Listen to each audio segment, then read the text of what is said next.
Your body is in a quiet room, but your mind is stuck in rush hour traffic. Your body is resting, but your pulse says otherwise. Your head is heavy with thoughts you cannot turn off, analyzing yesterday's mistakes and tomorrow's catastrophes. You try to sleep, but your brain just shifted into high gear. Most people think this is a mental problem, that they need more therapy, more meditation, more silence. But the truth is biological.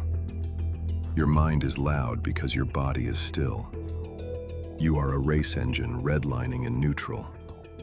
If you don't let that energy out through your muscles, it will burn your nerves from the inside. Modern life has separated your head from your limbs. It has convinced you that you can solve physical tension with mental logic. But you cannot reason with a nervous system that is on fire. You have to move it. Today you will learn how to discharge the system. This is not a video about fitness. This is the manual for your survival. Your nervous system did not evolve for an office chair. For thousands of years, stress meant one thing: fight or flight. When your ancestor felt fear, he had to run or strike. Movement was the only way to close the stress loop. Today, your body receives those same alarm signals.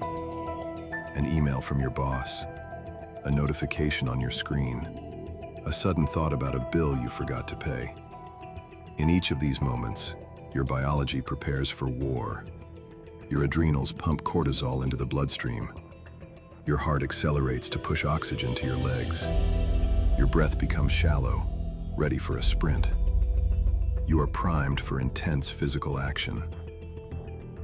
And what do? You sit. You keep scrolling. That energy has nowhere to go. It stays trapped in your tissues and your fascia. It becomes a toxic residue in your muscles. And because you don't let it out through the body, it escapes upward, into your head. What you call overthinking is often just unburned adrenaline. Your brain desperately looks for a problem, just to justify why your body feels like it's in danger. It creates fake scenarios. It rehearses imaginary arguments. It builds a prison of words around a physical pressure. If you don't use the legs to move, the brain will use the imagination to haunt you. You look for relief in your phone. You think scrolling will calm you down. But that is just pouring gasoline on a fire. Social media is movement of the eyes, not the muscles. Your head receives 1,000 stimuli per second. Each swipe triggers a tiny spark in your brain, borrowed excitement that leaves you emptier than before.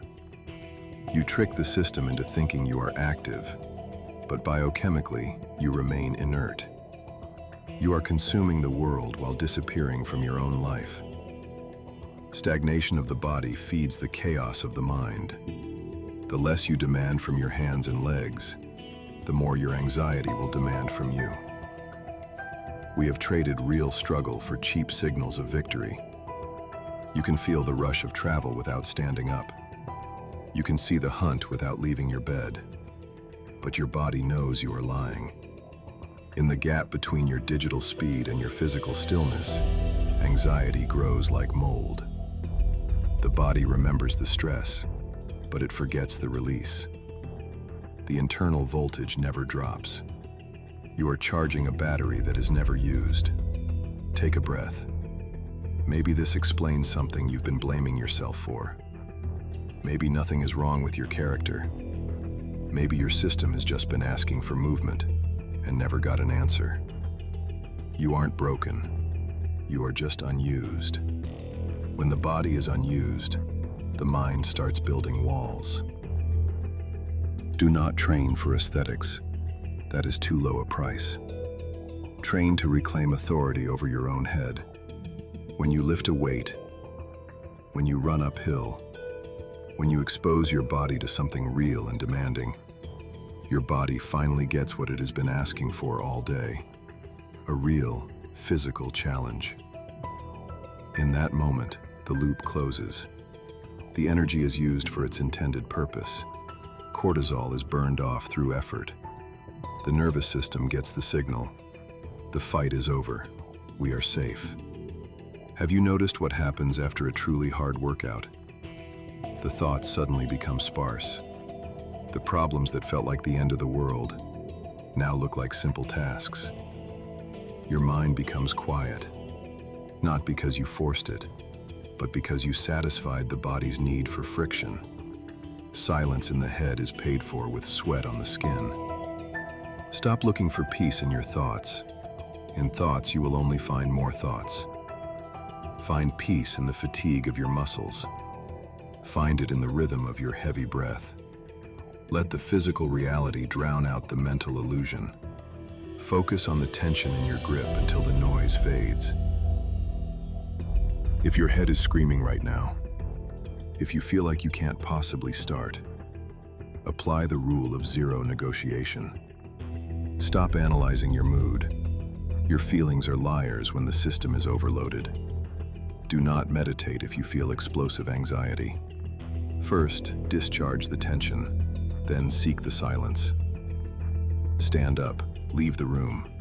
Move before your brain has time to talk you out of it. Start with 15 minutes of intense movement. Do not aim for perfection. Aim for fatigue. Push until you can't think of anything but your next breath. Let your body know you're listening. You don't need a perfect plan. You need evidence that you still rule your muscles. This is the return to structure. This is your groundedness. Every rep is a vote for the version of you that acts. Every mile is a mile away from the noise. The world wants you to be still. It wants you to just watch, click, and think. Because a still man is easy to control. A still man is a consumer of noise.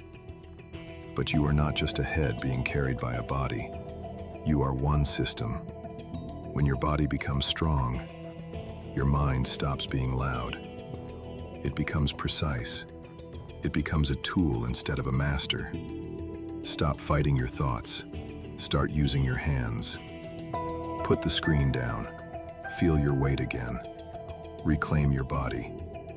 When your body finally moves, your mind stops begging, not because you forced it, but because you listened. This is inner strength. If this inspired you, give it a like, subscribe for weekly wisdom, and share your thoughts below to grow the inner strength community.